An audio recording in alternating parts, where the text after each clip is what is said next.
من دواعي الفخر والاعتزاز أن أقف أمامكم اليوم في هذه المنصة القيمة وأرحب بكم في جلستنا في الأدب والحرب التي تأتي ضمن إطار هذا اليوم الدراسي المميز في أكاديميتنا أكاديمية القاسمي تحت عنوان الحرب في الأدب العربي. نحن ممتنون لهذه الفرصة للمشاركة في رؤى وتجارب باحثون وكتابنا وأدباؤنا وشعراءنا في مجال الأدب والثقافة. أود أن أشير إلى أهمية التعاون في هذا اليوم. التعاون بين المؤسسات الثقافية والأكاديمية يعتبر مفتاحا لتعزيز الحوار والتفاهم المتبادل. ونتطلع في مؤسستنا مؤسسة تنوير إلى تعاون مستقبلي أكثر فاعلية وإطار في مجال الأدب والثقافة. نحن اليوم نجتمع بملك نظرة عميقة على القوة الرمزية والإنسانية للأدب في زمن الصراعات والحروب التي تجتاح منطقتنا، في زمن الحروب والنزاعات، حيث يشكل دور الأدب أهمية خاصة في توثيق تاريخنا وتجاربنا بطريقة مبتكرة وإبداعية. فهو يعمق فهمنا للمآسي والتحديات التي نواجهها والتي يواجهها أسلافنا، ويسلط الضوء على البطولات الصامتة والقصص الإنسانية التي تحمل في طياتها حكمة ودروس للمستقبل. في مثل هذه الظروف الصعبة تلعب الندوات والمحاضرات دورا أساسيا في التعبير عن الصوت الإنساني في مواجهة التحديات. وإذا ننوه إنه إحنا في مؤسسة التنوير مؤسسة ملتزمة كذلك بتنظيم معارض فنية تشكيلية تسعى إلى توجيه رسائل تحفيزية وتوعوية للمجتمع. ومن ضمن هذا الالتزام قمنا بتنظيم المعرض الفني التشكيلي اللي موجود خارج القاعة، معرض يعكس روح التضامن والتفاعل المجتمعي بعنوان فكر بغيرك. نأمل إنه يلقى استحسانكم وشكل فرصة للتفاعل والتأمل العميق. أتوجه بالشكر العميق لمجمع اللغة العربية قسم اللغة العربية، وأتوجه بالشكر خاصة للدكتور سميان الثاني رئيس قسم اللغة العربية، دكتور بروفيسور ياسين الثاني عميد الكلية في العلوم الإنسانية، وكذلك صديقي الدكتور محمد حماد رئيس قسم الدراسات العليا. وأشكر كمان جميع الفنانين يلي شاركونا في المعرض اللي في الخارج، مشكورين جميعا. والآن هذا الدكتور أبو سرحان لتقديم محاضرتها وإدارة الجلسة الندوة الأدبية الحوارية الأدب والحرب. أتمنى لنا جميعا ندوة جلسة مثمرة وملهمة. تحياتي لكم.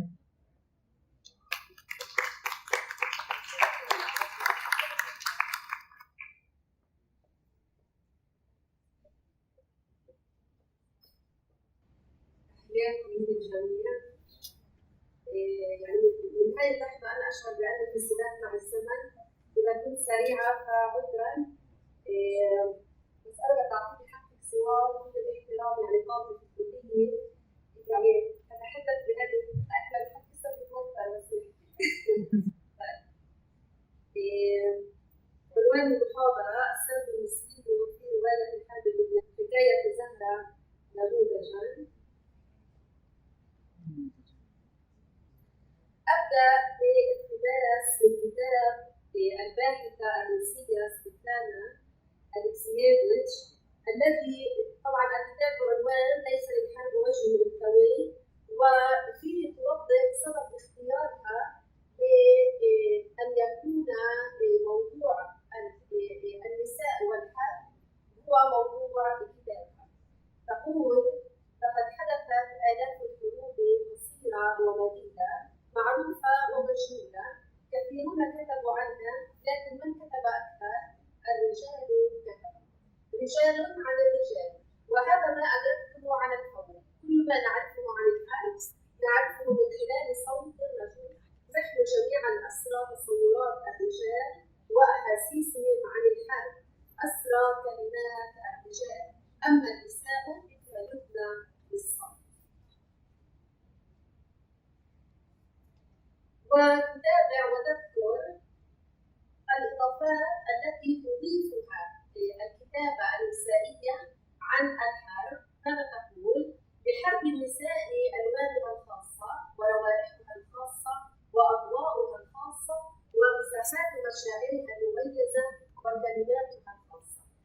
إنها تخلو من الأفراد والمآثر التجارية التي لا تصدق، وفيها لا يشعر الناس وحدهم بالألم والمعاناة، بل وكذلك الأرض والطيور والأشجار وكل من يعيش معنا على هذا الكوكب. إنهم يتألمون بدون كلمات، وهذا أشد وأكثر. الحرب الأهلية اللبنانية طبعا تعد حدثا سياسيا وتاريخيا هاما في حياة اللبنانيين، وما تزال تأثيراته وتداعياته ونتائجه حتى يعني فاعلة وحاضرة بقوة حتى اليوم. بالنسبة للرواية اللبنانية طبعا هي تشهد منذ اندلاع هذه الحرب يعني مرحلة جديدة في تطورها، و يعني هذه الحرب شكلت مفتاحا لبروز رواية مختلفة بأساليبها وتراكيبها عن التي سبقتها. والناقدة رفيق صيداوي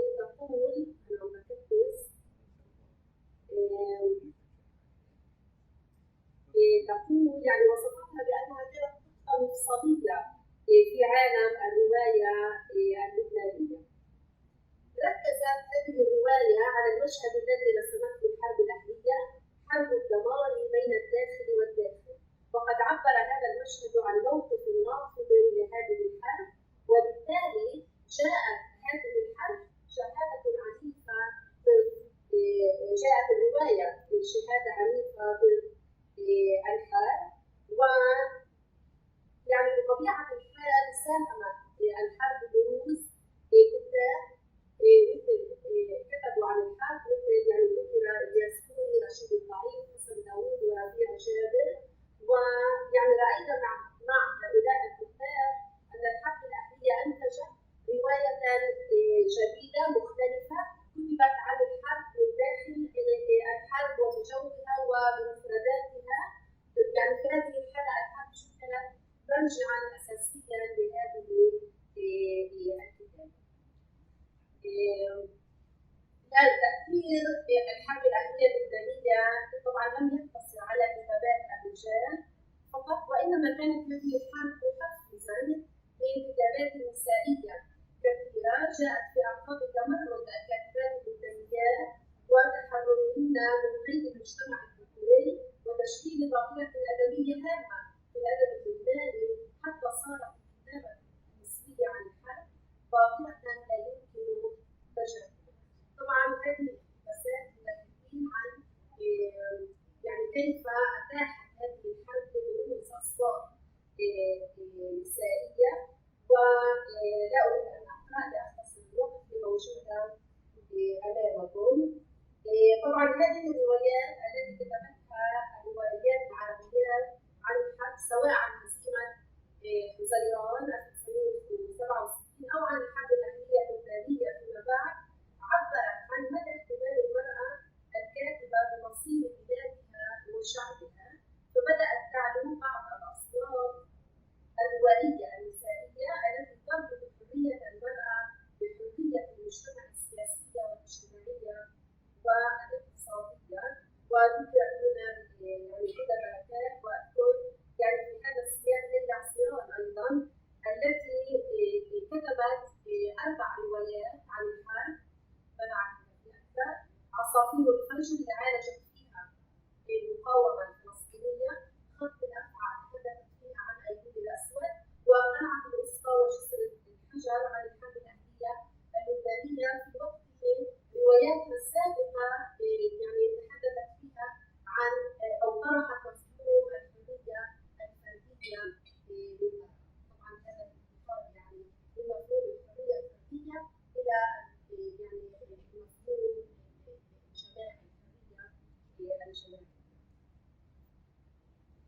رواية حكاية زهرة لحنان الشيخ طبعا هي رواية يعني برأيي هي أفضل ما كتبت حنان الشيخ، وأنا أطمح يعني من الكتاب الموجودين هنا يعني بعد هذه المحاضرة بعد هذا اليوم أن يلتفتوا لقراءة هذه الرواية لأنها بالفعل رواية رائعة.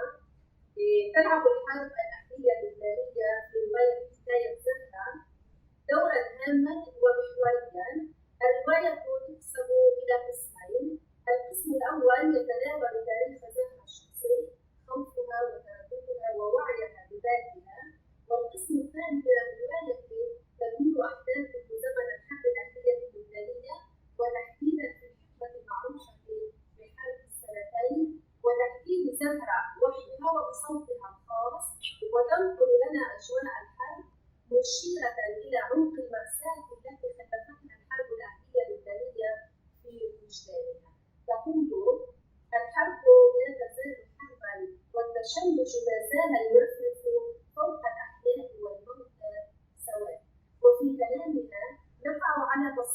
منقول بواقع المرير، الأموات، الجثث عند المنعطفات وعند الجسور وعند مواضع الأمامة، أطفال وشبان ورجال يقتلون بغاية السهولة.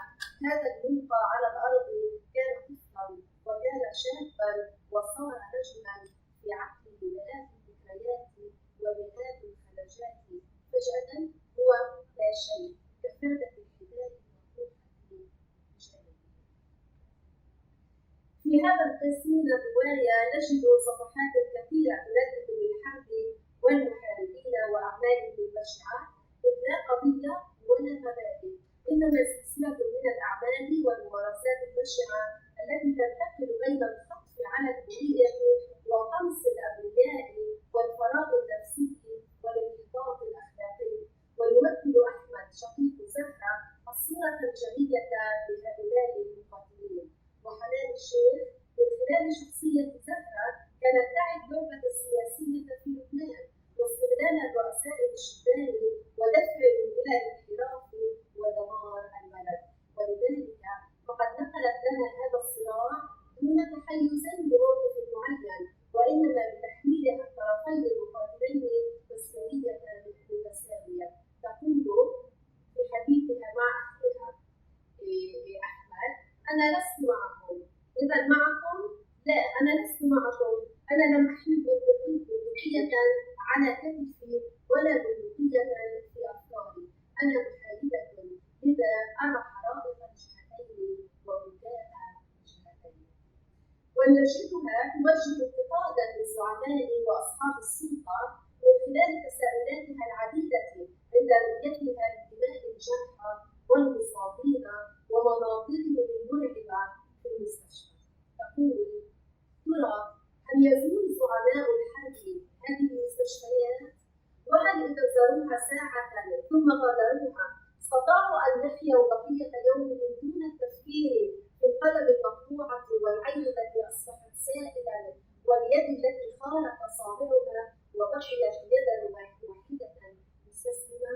لماذا لم يقف زعيم ما عند سماعه للأليم يقسم بأن يوقف الحرب ويصرخ بعفوية: الحرب انتهت، لا قضية، سنفوز بها، سأنهي الحرب ابتداء من هذه اللحظة، وأرجو أن تسامحني أيها الصراخ، أيها الألم، ويا أيها الأمين. الكاتبة نجحت في هذه الرواية بتصوير بشاعة الحرب وتناقضاتها في شخصية أحمد شقيق زهرة الذي تتناقض مفاهيمه عن دوافع هذه الحرب، كما كل المتحاربين في عدم معرفته السبب الحقيقي وراء هذه الحرب، وتألم زهرة لوقوعه في شرك هذه اللعبة وانجراف فيها. فمرة يقول إنه يحارب لأنه شيعي وحقه مهضوم، لكنه يتراجع ويقول: أنا وغيري نحارب الإمبريالية، نحارب أمريكا. وأحيانا يقول: هذه خطة إسرائيلية لتفريق العرب عن بعض، يريدون قسمنا ولا نفلح. وبعد أيام يقول: إن الفلسطينيين يحاربون معهم، ثم نجده يقول: إنها حرب لبنانية بحت ولا دخل للفلسطينيين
استبداد واستفهامات لا تتوقف.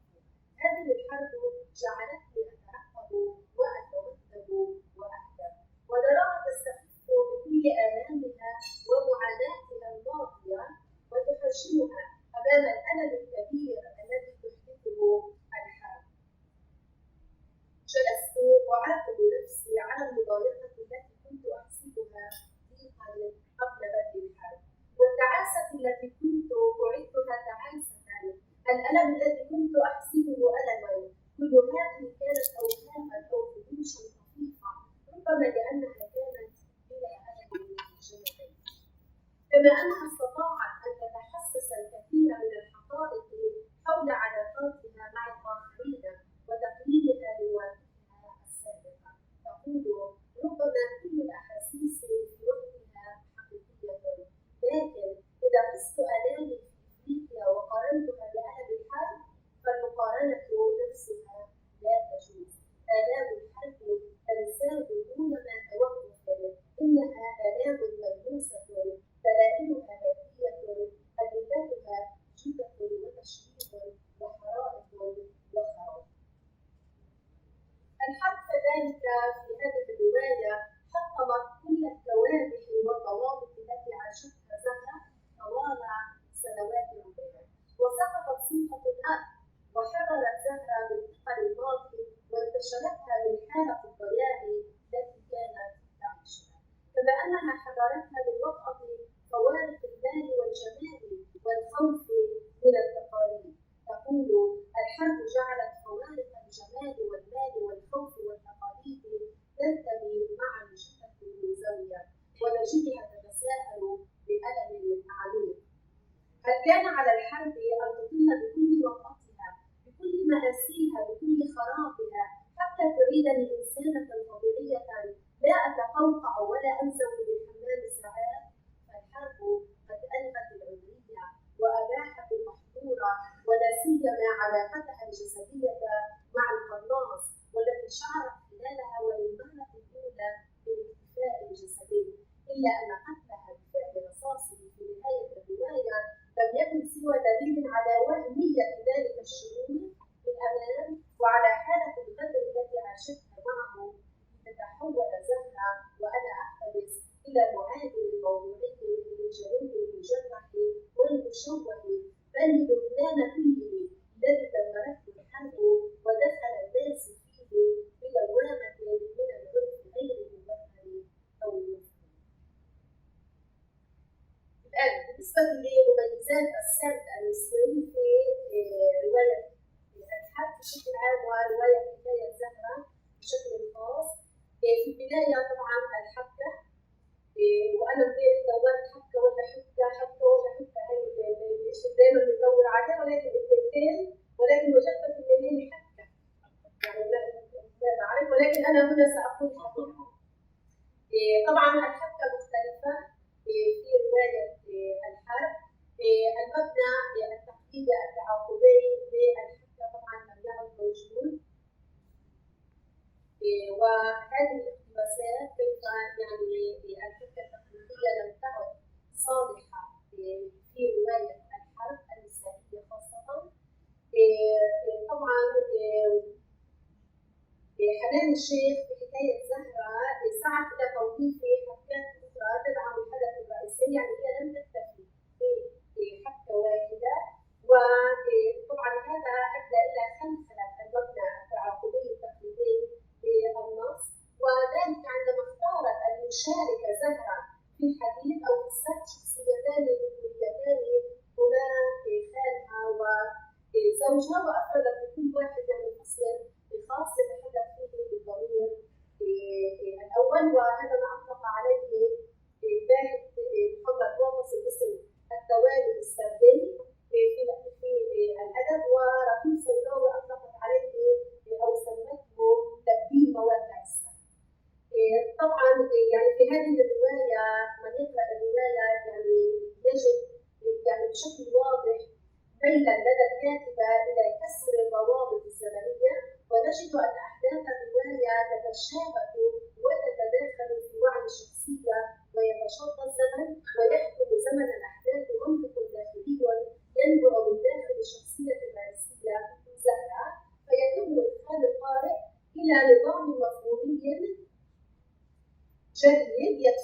إلى التأني في القراءة والوقوف عند كل معظم ومعناه وروابطه مع المعطيات حتى يصل إلى فهم الرواية واستيعاب أحداثها التي لف قسما منها بعض الأمر.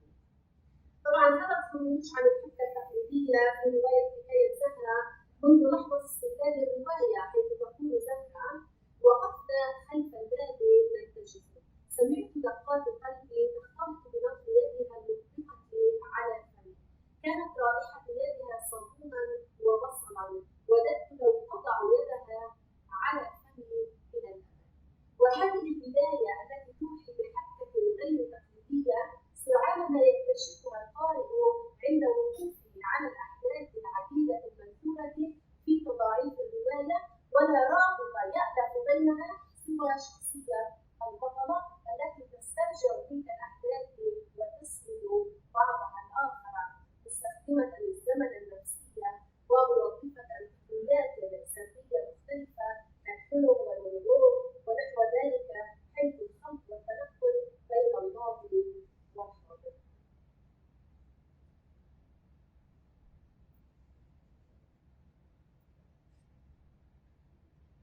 ضمير المتكلم أو الضمير الأول طبعا الذي يشير، وبما أن البطلة شخصية أنثوية طبعا هذا يضع المرأة في مركز الرواية ومحط الأنظار.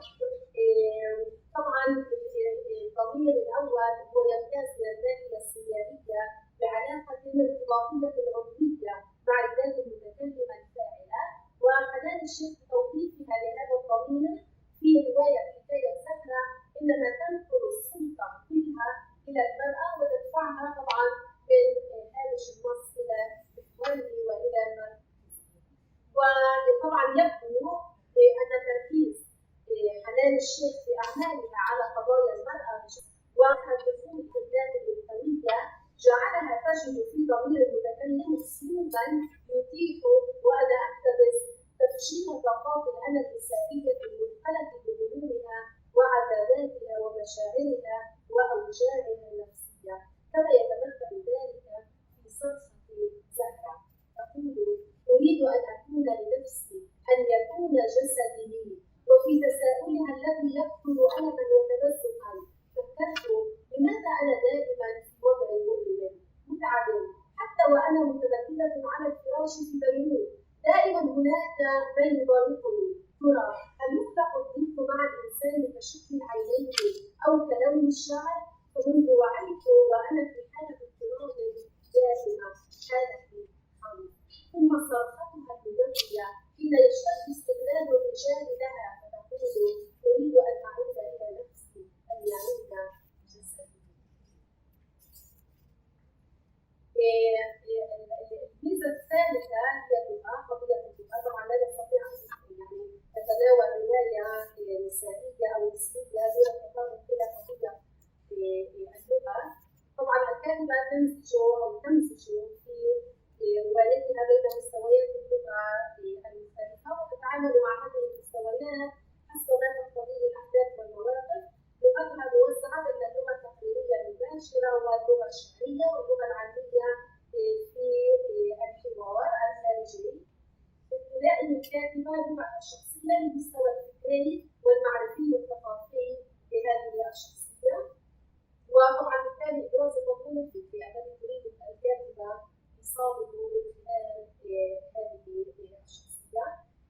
حوار زهرة مثلا مع خالها هاشم حين تجرأت وقالت له: هالوقعة صارت لي منها، فأجابها مني: ليش يا زهرة عم تحكي هالحكي؟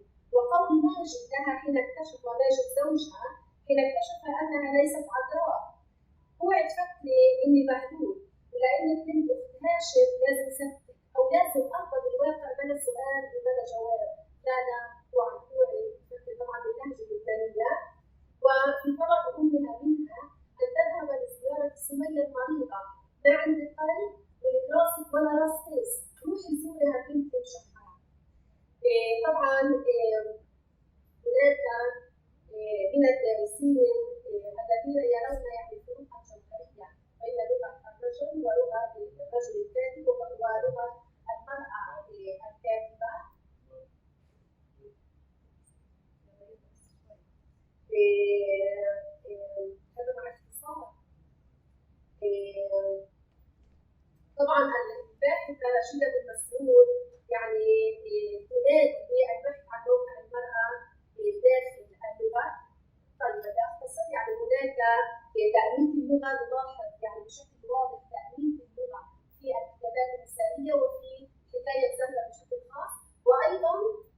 ارتباط اللغة